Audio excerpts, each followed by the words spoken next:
S, வீடு, schools, hotels, store room இங்கெல்லாம் partition wall கட்டணும்னாலும் இப்போ பில்டிங் போனஸோட first choice Renocon Rapid Wall Panels. No compromise. உங்க சைடுலயும் எங்க சைடுலயும். It's a GT promise. GT Holidays, South India's #1 travel brand. தமிழர்களின் number one choice Tamil matrimony.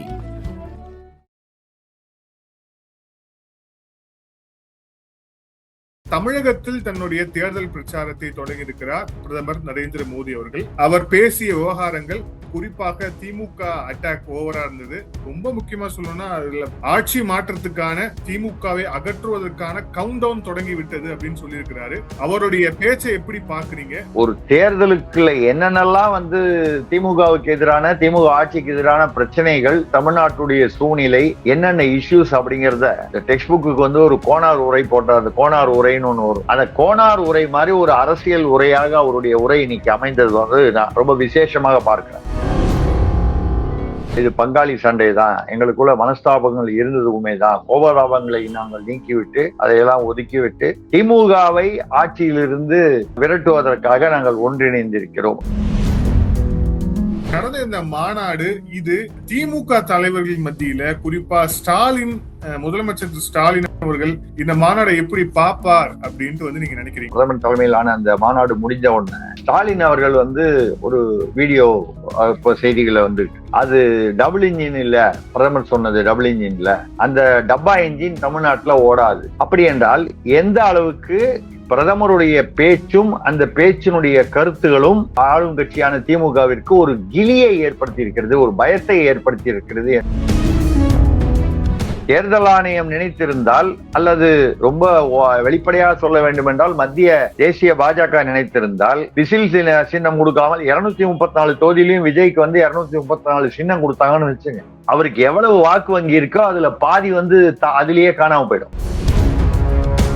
பிரதமர் மோடி மாஃபியான்னு சொல்றாரு, நைனா நாகேந்திரன் ஊழல் அமைச்சர்கள்னு சொல்றாரு. நைனா நாகேந்திரன் பேசுவது உண்மையிலேயே மோடி அல்லது அமித்ஷாவுடைய குரலாகத்தான் நாம் எடுத்துக்கொள்ள வேண்டியிருக்கு. அப்படி இருக்கும் பொழுது முதல்வருக்கு ஏற்பட்ட கிளி என்பது முதல்வருக்கு மட்டும் ஏற்பட்ட கிளி இல்ல.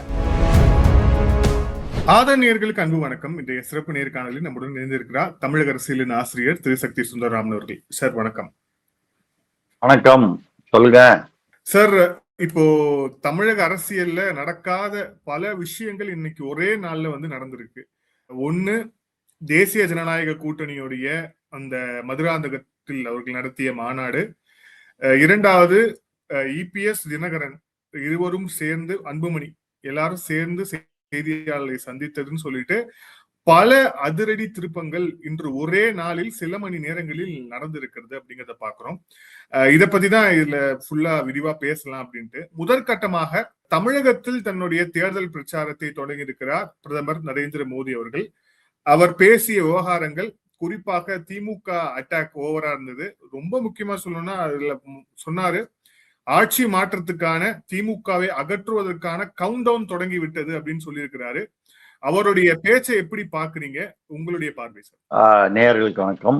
இத நீங்க அதை எப்படி தொடங்கி இருக்காரு, அவருடைய அந்த முதல் இந்த 2026 முதல் இது தமிழ்நாட்டுல அப்படின்னு சொல்லி பேசியிருக்காரு.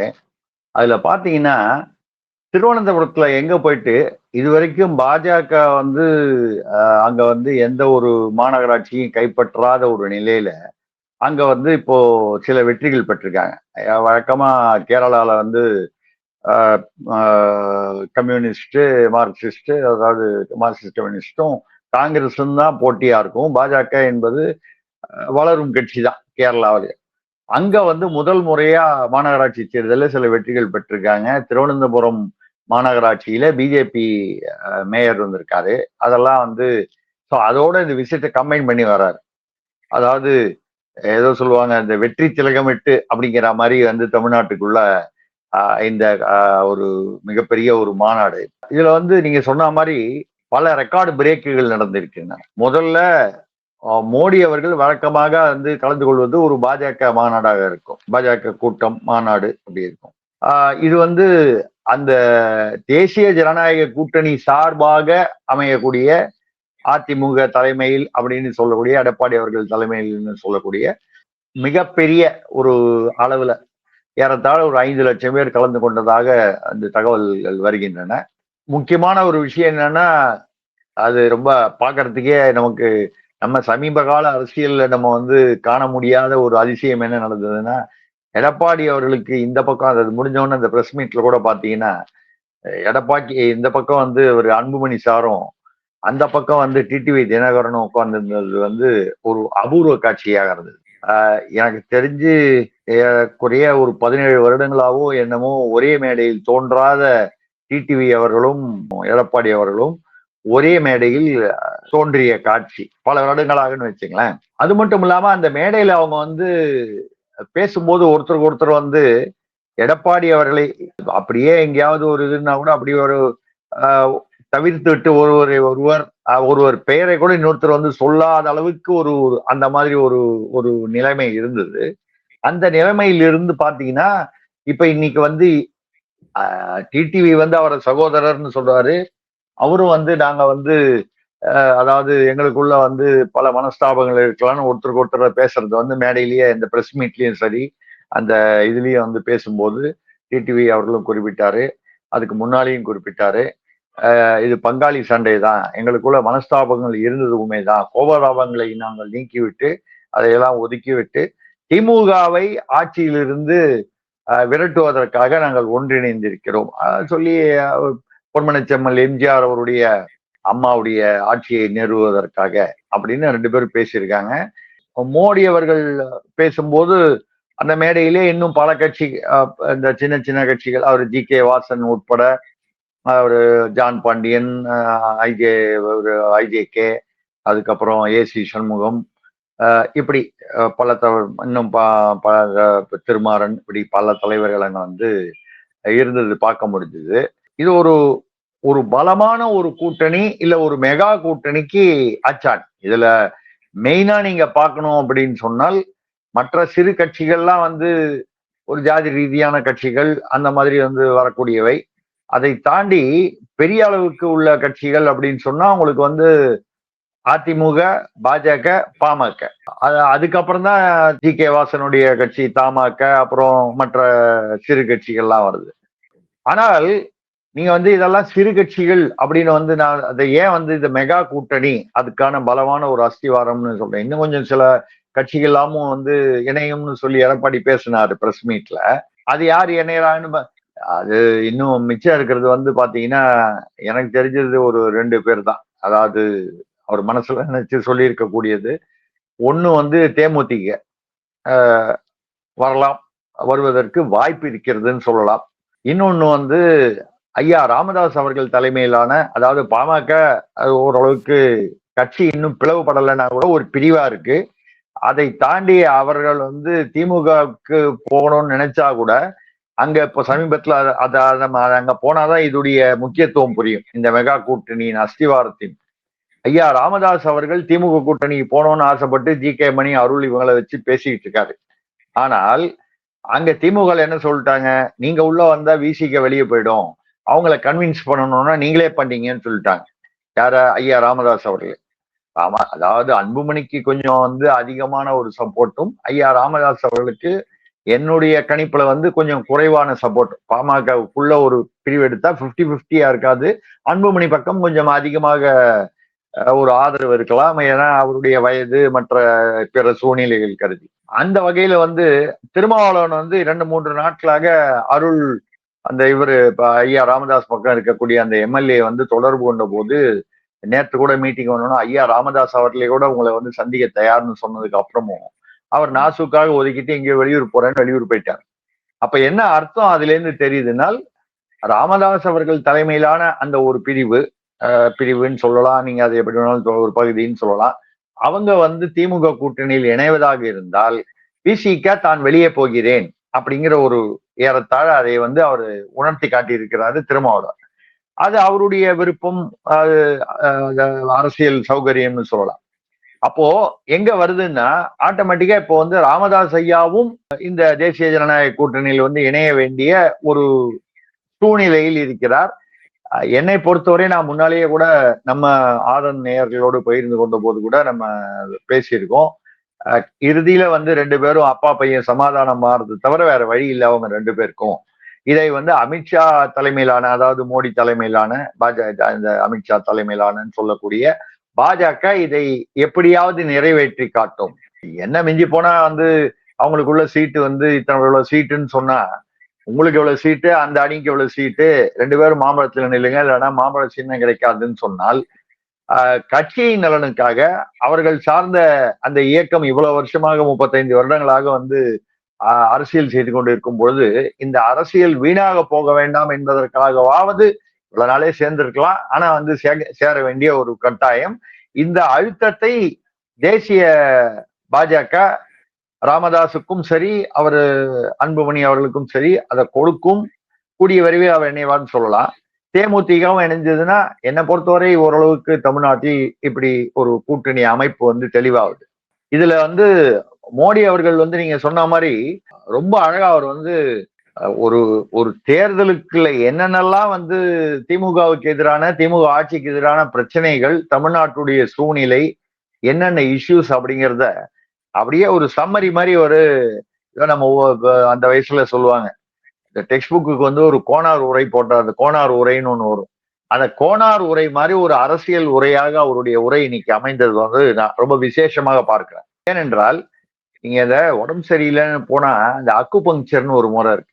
இந்த அக்கு பங்க்சர்ல பாத்தீங்கன்னா, இல்ல அக்கு ப்ரெஷர் எப்படி வேணாலும் வச்சுங்க, எந்த முறையிலையும் எந்தெந்த இடத்துல உங்களுக்கு வந்து அந்த பாயிண்ட்ல குத்துனா, அந்த பின்னால குத்துனா அந்த ரத்த ஓட்டம் விறுவிறுப்பாகும், சுறுசுறுப்பாகும், உரிய முறைக்கு அது வந்து ஏதோ சில வியாதிகள் குணமாகும், நோய்கள்லாம் மறையும் அப்படின்னு இருக்கக்கூடிய, அதுதான் அது அக்கு பஞ்சர்னு சொல்லலாம், இல்ல ப்ரெஷர்னு வரும். அந்த மாதிரி ப்ரெஷர் பாயிண்ட்ஸ் எல்லாத்தையும் கரெக்டா வந்து பிரதமர் மோடி அவர்கள் வந்து ஹேண்டில் பண்ணது வந்து, அதாவது அவர் எவ்வளவு தயாராக இருக்கிறார், ஒரு ஒரு ஒரு முதிர்ந்த அரசியல்வாதிக்கு அடையாளம் மட்டும் இல்லாமல் அந்த தமிழ்நாட்டின் மீது, அரசியலின் மீது இந்த ஆட்சி மாற்றம் ஏற்பட வேண்டும் என்பதில் பிரதமர் மோடி எவ்வளவு பாஜக உறுதியாக இருக்கிறார்கள்.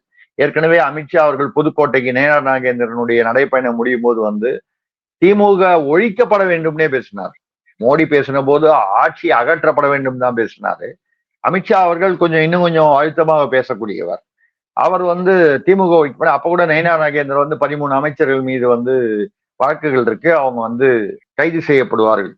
நம்ம கூட பேசணும், நம்ம ஆதன்லயே கூட அமித்ஷா அவர்களுடைய மேடையில் அவரை வைத்துக்கொண்டு, உள்துறை அமைச்சரை வைத்துக்கொண்டு கைதாவார்கள்னு சொன்னா அதற்கு பின்னால வந்து கட்டாயம் வந்து ஒரு ஸ்ட்ராட்டஜி கட்டாயம் இருக்கணும்.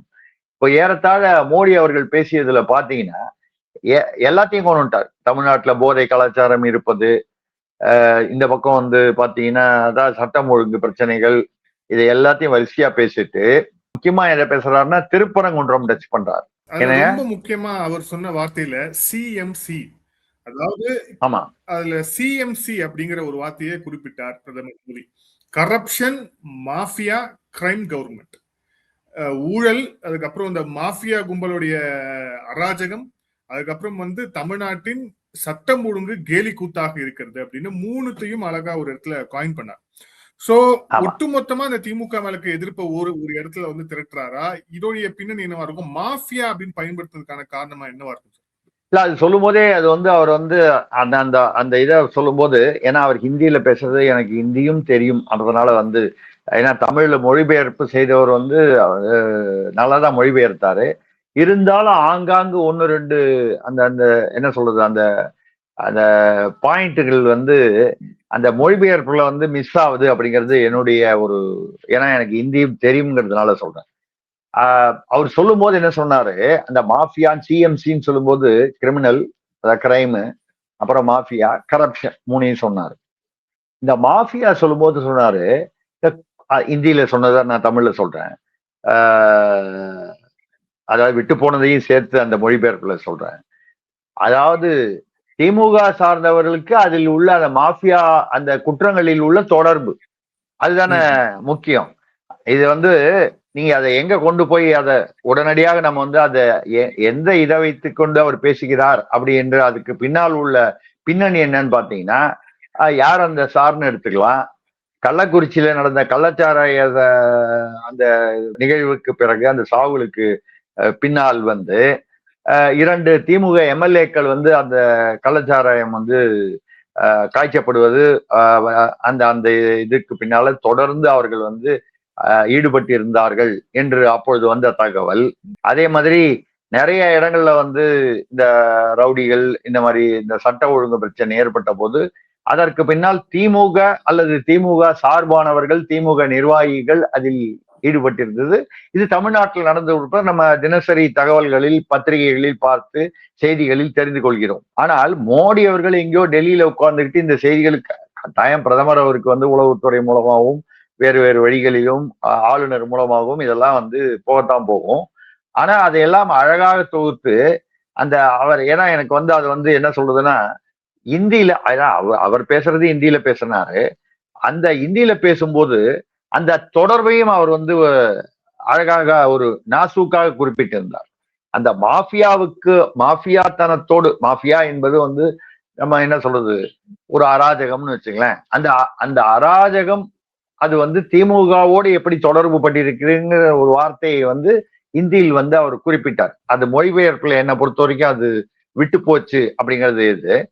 அப்ப இத்தனை நிகழ்வுகளையும் அவர் வந்து அவர் நினைவில் வைத்து அல்லது அதை மனதில் வைத்து குறிப்பிட்டு காட்டுகிறார், அப்படி சுட்டி காட்டுகிறார். அப்போ இப்படிப்பட்ட ஒரு ஆட்சி வந்து அகற்றப்பட வேண்டும், தமிழ்நாட்டில் ஒரு மாற்றம் வர வேண்டும், தமிழ்நாடு தன் இளைஞர்கள் மீது நம்பிக்கை வைக்க வேண்டும் சொல்றார். அந்த நம்பிக்கை வைக்க வேண்டும்னா என்ன அர்த்தம்? இப்ப வைக்கலன்னு அர்த்தம். எதனால சொல்றாரு? இந்த போதை கலாச்சாரம் அதிகமாகிவிட்டது. 2வது இன்னொன்னு சொன்னாரு, இங்க தமிழ் கலாச்சாரத்தை வந்து கெடுக்கிறதே வந்து திமுக தான் அப்படிங்கிறத வந்து தெளிவா சொன்னாரு. திருக்குறளை நாங்க வந்து நாங்கன்னா தமிழர் அல்லாதவருங்கிற அர்த்தத்துல நம்ம அதை எடுத்துக்கணும். திருக்குறளை வந்து உலகம் பூரா வந்து கொண்டு போய் சேர்க்கிறோம். இப்ப கூட சமீபத்துல கூட அரபு மொழியில திருக்குறளை வந்து மொழிபெயர்த்திருக்காங்க. அது உங்களுக்கு நம்ம தெரிஞ்சிருக்கும், செய்தியில பார்த்திருப்பீங்க. பல மொழிகளில் வருவதற்கு மோடி அரசு வந்த பிறகு பல மொழிகளில், உலக மொழிகளில் வந்து திருக்குறள் மொழிபெயர்க்கப்பட்டிருக்கிறது. அந்த வகையில பார்க்கும்போது நாங்க தமிழுக்காக அந்த காசி சங்கமத்தை பத்தி பேசினார், காசி தமிழ் சங்கமம். இனி அந்த சங்கமத்துக்கு பின்னால உள்ள சில மேட்டரை பாத்தீங்கன்னா, அங்கிருந்து பல பேரை வந்து 600 மாணவர்களை தமிழ்நாட்டுக்கு அனுப்பிட்டு வடநாட்டு மாணவர்களை தமிழ் கற்பிக்க செய்கிறார், அதாவது கற்றுக்கொள்ள ஏற்பாடு. அதுக்கப்புறம் இங்கிருந்து ஆசிரியர்களை, தமிழ் ஆசிரியர்களை வரவழைத்து காசியிலேயே, அப்ப இன்னைக்கு பேசும்போது வந்து அந்த வார்த்தையை வந்து லேசாக குறிப்பிட்டார்.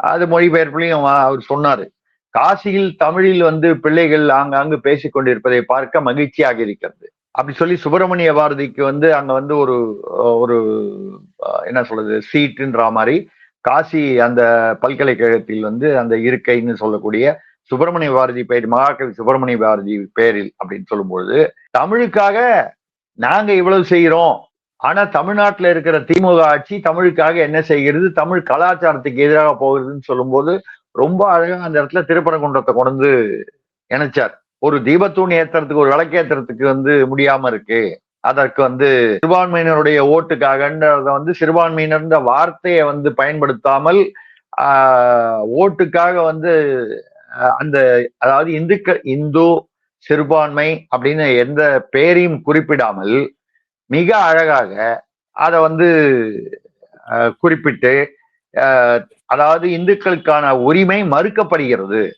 பெரும்பான்மை மதத்திற்கான பெரும்பான்மை தமிழர்கள் தானே, இந்துக்கள்னா அவங்க என்ன தமிழர்கள் இல்லையா? இங்க இருக்கிறது 80% தமிழர்கள் வந்து பெரும்பான்மை வந்து இந்துக்கள் தானே. அப்படி இருக்கும்போது அவளுக்கு உரிமை மறுக்கப்படுகிறது. இதெல்லாம் வந்து நாங்க வந்து மீட்டு தரணும்னா நீங்க என்டிஏ கூட்டணிக்கு வாக்களிக்கணும் அப்படிங்கிறது ரொம்ப சிறப்பா சொன்னாரு.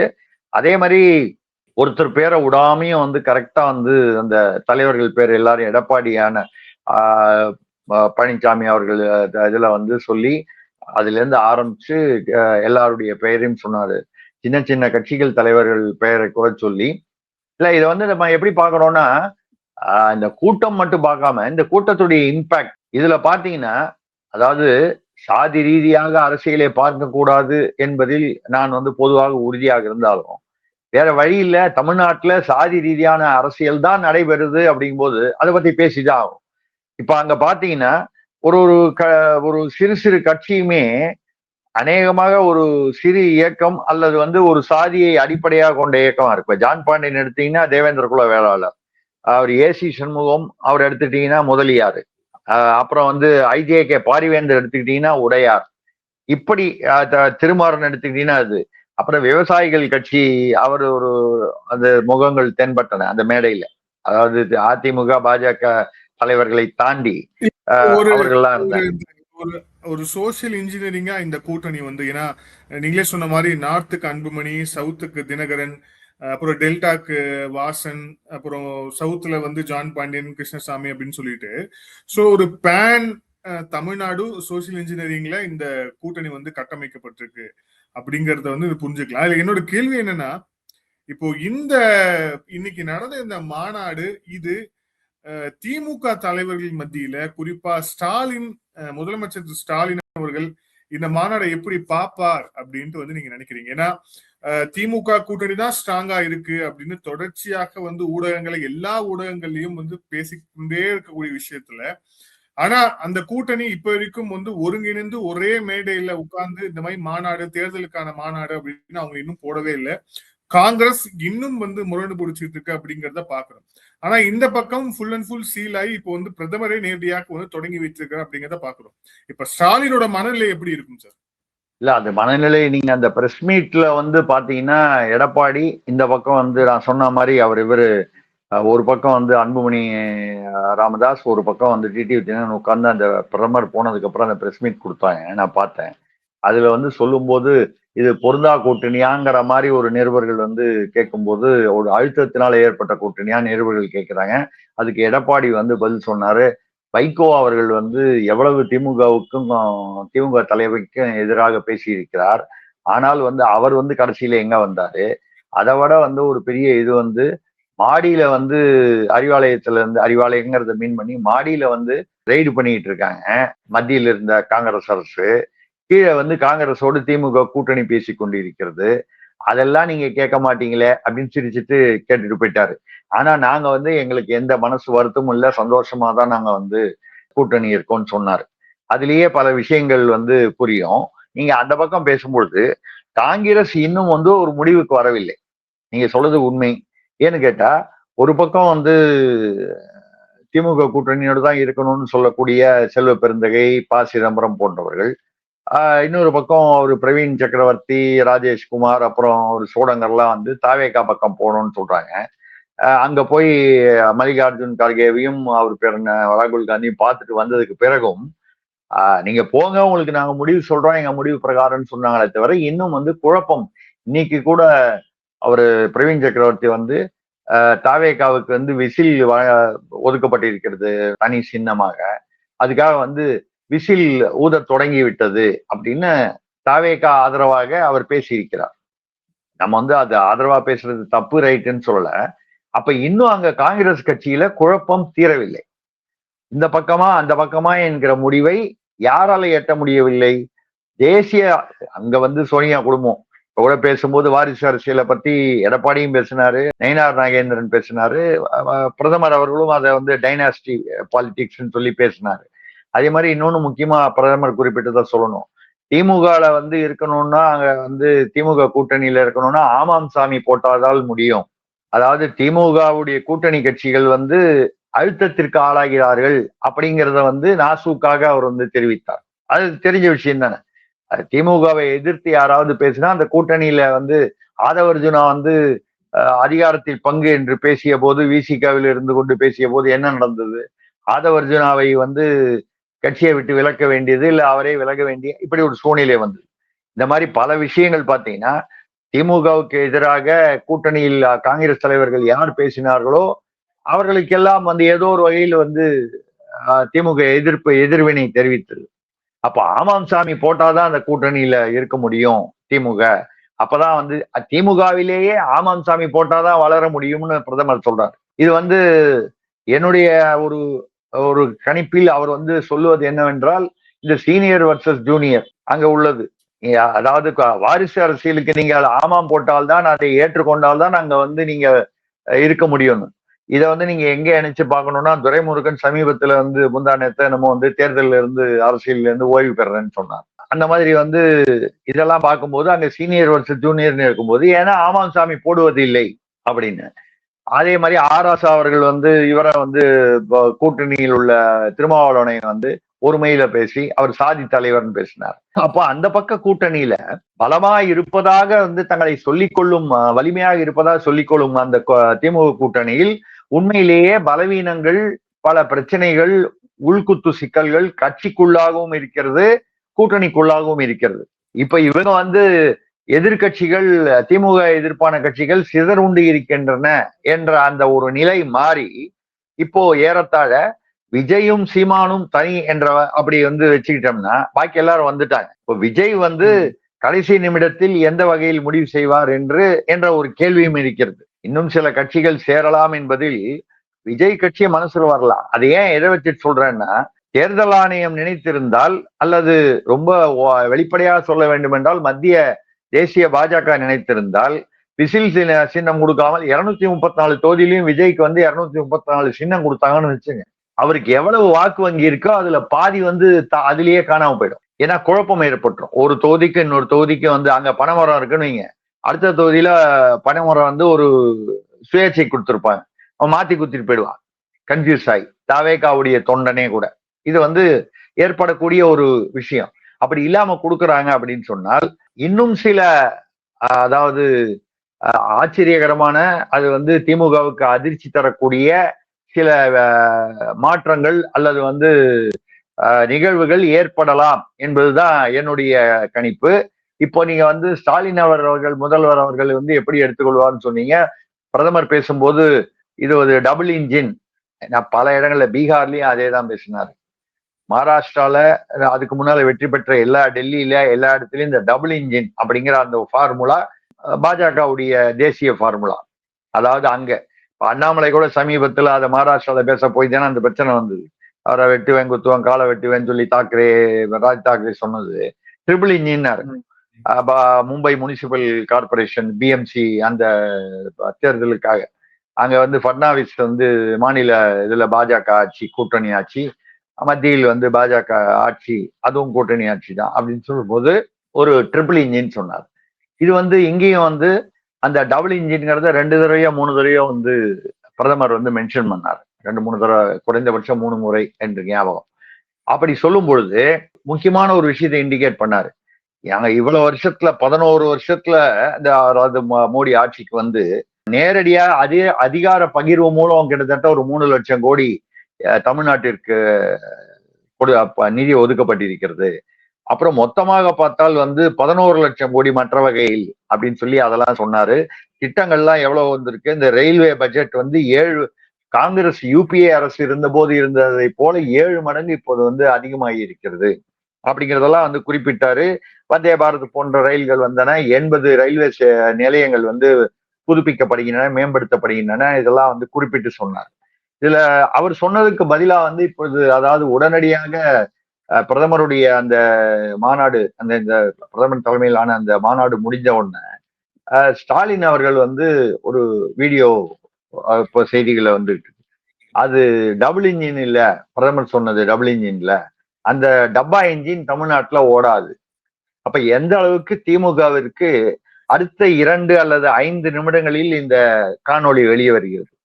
அதாவது அவர் மதுராந்தகத்துல இருந்து ஹெலிகாப்டர்ல கிளம்பி சென்னை கூட வந்திருக்கிற டைம் தான். ஏன்னா அங்கிருந்து ஒரு 20 நிமிஷம் ஆகும்னு நினைக்கிறேன் ஹெலிகாப்டர்ல வந்துட்டு. அவர் வந்து அடுத்த நிகழ்வுக்கு எங்க போறாரோ, டெல்லியே எங்க போறாரோ தெரியல. அங்க அந்த அந்த அந்த ஒரு 20-25 நிமிஷத்துக்குள்ளேயே மறுபடியும் வந்துருச்சு காணொளி. ஏதோ ஒரு செய்தி சேனல்ல பார்த்தேன். அது வந்து டபுள் இன்ஜின் இல்ல, டப்பா இன்ஜின். தமிழக மக்கள் ஏற்றுக்கொள்ள மாட்டார்கள். அப்படி என்றால் எந்த அளவுக்கு பிரதமருடைய பேச்சும் அந்த பேச்சினுடைய கருத்துகளும் ஆளும் கட்சியான திமுகவிற்கு ஒரு கிலியை ஏற்படுத்தி இருக்கிறது, ஒரு பயத்தை ஏற்படுத்தி இருக்கிறது என்பது. ஏன்னா முதல்வர் வந்து இது எவ்வளவு அவசரமா சொல்லணும்ன்றது இல்லை, மெதுவா ராத்திரி சொல்லலாம், நாளை காலையில ஒரு அறிக்கையில சொல்லலாம். வலிமையான கட்சியாக இருக்கிறது என்றால் ஏதாவது சொல்லுவோம். எப்பவுமே பயம் வந்து நமக்கு அதிகமாகும் போதுதான் நம்ம கொஞ்சம் உரத்த குரல்ல பேசுவோம். அந்த மாதிரி திடீரென்று அவர் வந்து உடனடியாக குரல் கொடுக்கிறார் என்றால் நிச்சயமாக இது ஒரு பெரிய ஒரு கிலியை வந்து திமுக கூட்டணி தரப்பில் ஏற்படுத்தி இருக்கிறது என்று சொல்லலாம். இதுல ரொம்ப முக்கியமா நம்ம ஏற்கனவே டிஸ்கஸ் பண்ண விஷயங்கள்ல நயினா நாகேந்திரன் குறிப்பிடும் போது அமைச்சர்களை குறிப்பிட்டு பேசுகிறார். பிரதமர் மோடி மாஃபியான்னு சொல்றாரு, நைனா நாகேந்திரன் ஊழல் அமைச்சர்கள்னு சொல்றாரு.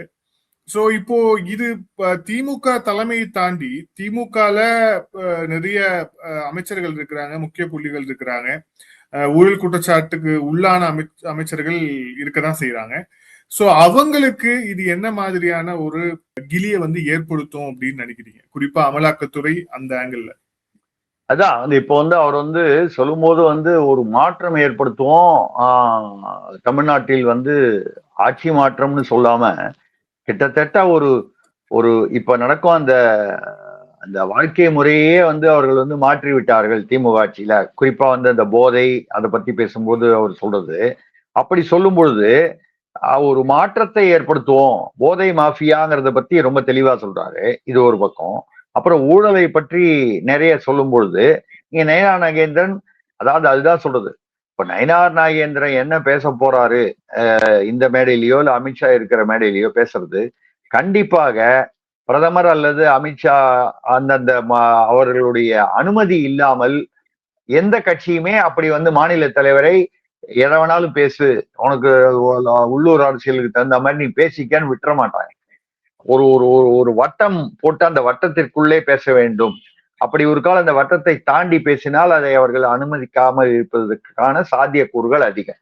அந்த மாதிரி வரும்பொழுது நைனா நாகேந்திரன் பேசுவது வந்து உண்மையிலேயே மோடி அல்லது அமித்ஷாவுடைய குரலாகத்தான் நாம் எடுத்துக்கொள்ள வேண்டி இருக்கிறது. அப்படி இருக்கும் பொழுது முதல்வருக்கு ஏற்பட்ட கிளி என்பது முதல்வருக்கு மட்டும் ஏற்பட்ட கிளி இல்லை. திமுக என்ற திமுக அமைச்சர்கள் ஊழல் குற்றச்சாட்டால் வந்து குற்றச்சாட்டப்பட்ட அத்தனை அமைச்சர்கள், வழக்குகள் நிலுவையில் இருப்பவர்கள், இங்க பேரு செந்தில் பாலாஜியா இருக்கட்டும், பொன்முடியா இருக்கட்டும், KN நேருவா இருக்கட்டும், யாரா இருந்தாலும் அப்படி வந்து இப்ப கூட சமீபத்துல பாத்தீங்கன்னா உயர்நீதிமன்றத்துல வந்து துணை முதல்வர் உதயநிதி ஸ்டாலின் அவர்கள் பேசியதை ஒரு தனி நீதிபதி, சென்னை உயர்நீதிமன்றம், அவங்க வந்து மதுரை கிளை நினைக்கிறேன், அவங்க வந்து அந்த சனாதன ஒழிப்பு பத்தி பேசினது இது வெறுப்பு பேச்சுதான், ஒரு ஒரு ஒன்றை அழிப்பேன் என்று சொல்லுவது வந்து நிச்சயமாக அது வந்து வெறுப்பு பேச்சு தான், ஹேட் ஸ்பீச் என்ற வகையில் தான் வருகிறதுன்னு அழுத்தம் திருத்தமாக விவரமாக பதிவிட்டிருக்கிறார்கள். நான் வந்து நீதிமன்றத்தையும் அரசியலையும் நான் தொடர்பு படுத்தல. ஆனால் ஏற்கனவே இது வந்து பல மாநிலங்களில் வந்து கர்நாடகாலேயே கூட வந்து முதல்வர் ஸ்டாலின் அவர்களுடைய உருவப்படத்தை வந்து கீழே போட்டு அது மேல வந்து அதை பல்வேறு விதங்களில் அவமதித்தார்கள், சிறுநீர் கழித்து அப்புறம் காலால் மிதித்து. அது சரி என்று நம்ம சொல்லவில்லை, அது எந்த தலைவருக்கும் அது வந்து தேவையில்லை. அப்படிப்பட்ட ஒரு அவதூறு செய்வது தவறு என்றுதான் யார் செய்தாலும் நம்ம சொல்லுவோம், தமிழ்நாட்டுக்குள்ளேயோ வெளியிலேயோ. ஆனா அப்படி வந்து தமிழ்நாடு அப்படின்னா திமுக வந்து தமிழர்கள் என்பவர்களுக்கே ஒரு ஒரு தவறான பிம்பத்தை, ஒரு பிம்ப கட்டை வந்து பிற மாநிலங்களில், வட மாநிலங்களில் மட்டும் இல்லாமல் திராவிடம் என்று சொல்லக்கூடிய இவர்கள் சொல்லிக் கொள்ளக்கூடிய மற்ற கர்நாடகா போன்ற மாநிலங்களிலும் எதிர்ப்பு தெரிவிக்கிறார்கள். யாரு? இந்துக்கள் அல்ல ஆன்மீகத்தை, சனாதனத்தை, சனாதனிகள் என்று சொல்லக்கூடிய இந்து மத பெரும்பான்மையினர்.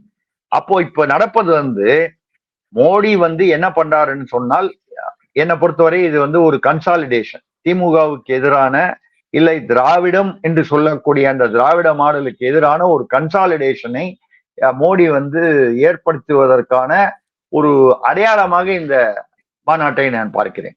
இந்த கன்சாலிடேஷன் மேலும் மேலும் வந்து உறுதிப்படுமானால் நிச்சயமாக இங்க வந்து ஒரு மக்கள் வந்து அதான் மாத்தி ஓட்டு போடு சொல்லுவாங்க, நாட்டாம தீர்ப்பை மாத்தி எழுதுன்னு சொன்ன மாதிரி மக்கள் வந்து தங்களுடைய தீர்ப்பை வந்து இந்த முறை மாற்றுவதற்கான, அதாவது ஆட்சி மாற்றத்திற்கான ஒரு வாக்களிப்பாக அது இருக்கக்கூடிய வாய்ப்புகள் நிறைய இருக்கிறது.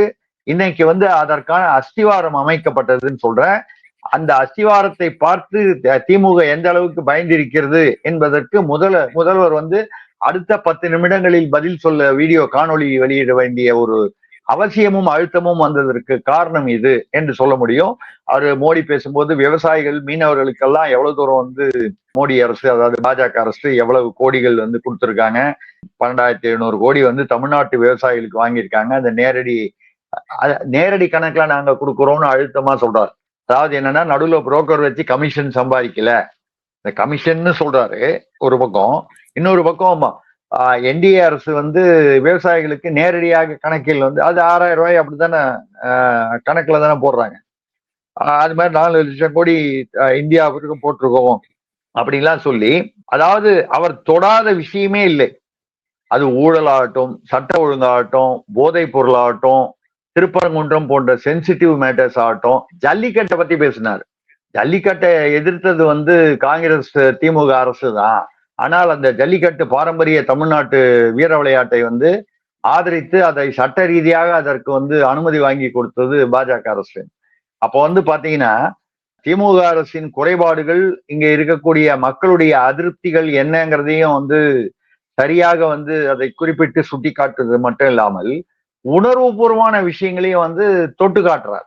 உணர்வுபூர்வம்னா ஒண்ணு ஜல்லிக்கட்டு, இன்னொன்னு திருப்பரங்குன்றம், இந்த தீபத்தூண், இந்த மாதிரி விஷயங்களை. அப்பொழுது வந்து பாத்தீங்கன்னா அதுவும் வந்து அவர்களுக்கே வந்து இப்போ ஒரு பிணைப்பு ஏற்பட்டிருக்கிறது. திமுகவை ஆட்சியிலிருந்து அகற்றுவதற்காக ஒன்று சேர வேண்டும்னு இன்னைக்கு வந்து பேசும்போது ஒரு டிடிவி தினகரனும் அவரை வந்து அண்ணன் எடப்பாடி அப்படின்னு சொல்லி பேசினாரு. அவரும் வந்து இவர் வந்து மரியாதையுடன் குறிப்பிட்டார். அதெல்லாம் பார்க்கும்போது இவர்கள் தங்களுடைய அந்த இலக்கில் வந்து திமுகவை இந்த முறை வந்து ஜெயிக்க விடக்கூடாது என்ற இலக்கில் உறுதியாக இருக்கிறார்கள், அந்த விஷயத்தில் ஒற்றுமையாக இருக்கிறார்கள் என்பது வந்து புலப்படுகிறது.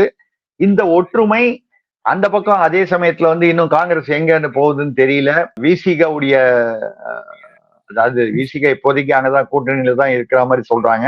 ஆனா அங்க இருக்கிற ஆராசாவே வந்து அவருக்கு எதிராக பேசுகிறார். முதல்வரால் ஆராசாவை வந்து கண்டிக்க முடியவில்லை. பொதுவாக தான் சொல்றாரு, ஏதாவது கூட்டணியை பத்தி பேசும்போது யாரும் வந்து ஆளுக்கு ஆள் வந்து பேசக்கூடாது, பேட்டிகள்ல வந்து பேசக்கூடாது, இல்ல நேர்காணல்களில் பேசக்கூடாதுன்னு ஆராசாவை அவரால் கண்டிக்க முடியல நேரடியாக. ஏன்னா அங்க கண்டிக்கும் போது அங்க வேறு சில பிரச்சனைகள் வருகின்றன. எதுக்காக இதை சொல்றோம்னா, நம்ம கூட போன தடவை பேசணும் அதன்ல கனிமொழி அவர்கள் வந்து இப்பொழுது வந்து இங்க எம்எல்ஏ ஆகணும், அதாவது மாநில அரசியலுக்கு வரணும்னு விருப்பப்படுறாங்க அப்படின்னு தகவல்கள், செய்திகள் வெளியாகி கொண்டிருக்கின்றன. அப்படி வரும்பொழுது இங்கு இன்னும் வந்து உள்கட்சி சிக்கல்கள் அதிகமாகலாம். ஏன்னா சீனியர்கள் வர்சஸ் ஜூனியர்னு ஏற்கனவே இருக்கு. கனிமொழி அவர்கள் இங்க வந்து விட்டா அப்ப கனிமொழியை சுற்றி இந்த சீனியர்கள் வந்து ஒரு ஒரு ஒரு பகுதியாக, ஒரு பிரிவாக வந்து உருவானால், அப்போ வந்து இந்த சீனியர் வர்சஸ் ஜூனியர்கிறது உண்மையிலேயே திமுகவுக்கு ஒரு மிகப்பெரிய சவாலாக இருக்கும். முதல்வர் ஸ்டாலின் அவருக்கு கட்சி தலைவர் என்ற முறையில் ஒரு மிகப்பெரிய தலைவலியாக இருக்கும். இதுதான் வந்து இந்த நிகழ்வுடன் தொடர்பு படுத்தி அந்த பக்கம் என்னன்னு பார்க்கும்போது, விஜய்க்கு விசில் கொடுத்திருக்காங்க அப்படின்னு சொன்னா அவர் தனியா நிக்க போறாரு அப்படிங்கிறதுக்கான ஒரு அடையாளமா தெரியுது. சீமான் ஏற்கனவே தனியா நிக்கிறாரு. விஜயும் இப்பொழுது தனியாக நின்றால் அவர் ஓட்டை பிடிப்பார் என்பது ஒரு என்னுடைய கணிப்பில் அவர் வந்து எதிர்கட்சிகளுடைய ஓட்டையும் பிரிப்பதற்கு வாய்ப்பு உண்டு என்பது உண்மைதான். ஆனால் அதிகமாக திமுகவுடைய ஓட்டை பிரிப்பார் என்பது என்னுடைய கணிப்பு. ஏன்னு கேட்டா அவரும் வந்து பெரியார், இவங்க பெரியார் பேரை யூஸ் பண்ணா அவரும் பெரியார் யூஸ் பண்றாரு, இவர் நீட்டு வேணான்னா அவங்களும் வேணான்றாரு, மும்மொழி கொள்கை கூடாதுன்னு சொன்னா அதே சொல்றாரு.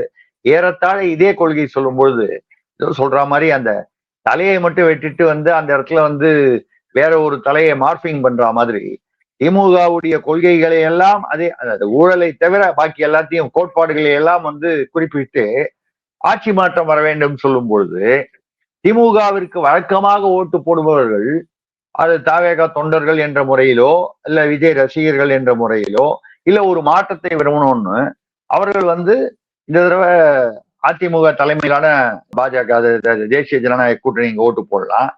வேற சாய்ஸ் ரெண்டும் இருக்கு, சீமான் ஒண்ணு, விஜய் ஒண்ணு. இப்படி வரும்பொழுது அது திமுகல இருக்கிற உட்குழப்பங்கள், கூட்டணிக்குள்ளாக இருக்கக்கூடிய குழப்பம், அதை தாண்டி கட்சிக்குள்ளாகவே இருக்கக்கூடிய உட்பூசல்கள். நீங்க திருச்சி எடுத்துக்கிட்டீங்கன்னா KN நேரு வந்து எப்படா அவருக்கு பிரச்சனை வரும்னு திருச்சியில இருக்கக்கூடிய மற்ற 2 திமுக தலைவர்களும் அவர்கள் வந்து ஆவலோடு காத்து கொண்டிருக்கிறார்கள். திருச்சியை கைப்பற்ற, அந்த என்ன சொல்றது, திருச்சி சிம்மாசனத்தை கைப்பற்ற KN நேரு எப்பொழுது வந்து பாதிக்கப்படுவார் என்று அங்கே காத்திருக்கிறார்கள். யாருன்னு உங்களுக்கு தெரியும், அங்க திருச்சியில இருக்கக்கூடிய திமுக தலைவர்கள் இரு பிரிவாக. இப்படி ஒரு மாவட்டத்திலையும் இருக்கு, அநேகமாக எல்லா மாவட்டங்களிலும் இருக்கு. இப்பொழுது இருப்பதை பார்த்தால் இதுவரை பலவீனமாக தெரிந்த எதிர்க்கட்சிகள், குறிப்பாக அதிமுக இந்த அணி, தேஜக தேசிய ஜனநாயக கூட்டணி அணி இப்பொழுது பலம் பெற்று விட்டதுடன் மக்களுக்கு இந்த கூட்டணி மீது நம்பிக்கை வருவதற்கான ஒரு அஸ்திவாரம் அமைக்கப்பட்டு விட்டது. எல்லாமே பாலிடிக்ஸ் இஸ் பர்செப்ஷனல் சொல்லுவோம். அந்த பர்செப்ஷனல் வரும்போது அதிமுக கூட்டணி பலமாக இருக்கிறது, மிக பலமாக அமைந்திருக்கிறது அப்படின்னு வந்தாலே இந்த தடவை யாருக்கு ஓட்டு போறது, பக்கத்துல இருக்கிறவன்ட்ட கேட்போம் யார் ஜெயிப்பாங்கன்னு கேட்டு அவங்களுக்கு ஓட்டு போடலான்னு ஒரு குரூப் இருக்கு வாக்காளர்கள். அவங்க அந்த வாக்குச்சாவடிக்கு போகும்போது 10 பேர்கிட்ட கேட்டுதான் யாருக்கு போடலான்னு போட்டு போடுவாங்க. அவங்க கொள்கை கோட்பாடெல்லாம் கவனிக்காமல் அந்த மாதிரி வாக்காளர்களும் ஒரு சில சதவீதம் இருப்பார்கள் ஒரு வாக்கு வங்கியில். அந்த மாதிரி ஆட்கள் வந்து இந்த தடவை இந்த கூட்டணி பலமாக இருக்கிறது, திமுக பீரியட்ல இவ்வளவு அதிருப்திகள் இருக்கிறது, ஏற்கனவே வந்து அது தெரிந்த விஷயம் போது இப்ப இந்த அதிருப்தி இருக்கும்போது எங்க போடுறதுன்னு ஒரு குழப்பம் இருக்கும்போது இன்னைக்கு வந்து நாங்கள் பலமான கூட்டணி என்று காட்டிக் கொள்வதன் மூலம் இந்த அதிருப்தியாளர்கள் எல்லாம் வந்து மாற்றி போட்டாலே வந்து திமுக வந்து ஆட்சியை இழக்க வேண்டிய ஒரு சூழ்நிலை வரும். அதற்குத்தான் இன்று வந்து ஒரு அஸ்திவாரம் போடப்பட்டிருக்கிறது. அதே மாதிரி மறுபடியும் வந்து இன்னொரு மாநாடு வந்து அநேகமா திருச்சியில பிரதமர் வருவாருன்னு சொல்றாங்க அடுத்த சில வாரங்களுக்குள்ளாக.